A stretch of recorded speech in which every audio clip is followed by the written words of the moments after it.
How to delete duplicate photos on iPhone.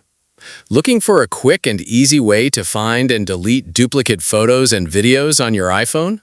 In this video, I'll walk you through the exact steps to get it done quickly and without any confusion.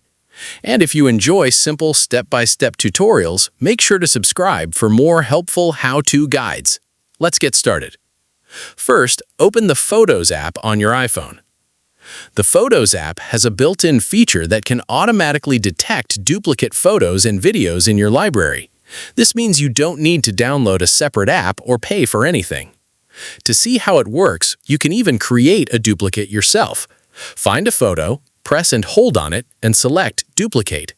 Your iPhone will create another copy of that same photo. Now, to check for duplicates, tap the Collections option in the Photos app. From here, scroll down and look for the Utilities section. If your iPhone has already detected duplicate photos or videos, you'll see a Duplicates option here. Keep in mind that your iPhone doesn't necessarily scan your entire photo library immediately. The Photos app may need some time to index your library before it can identify duplicates.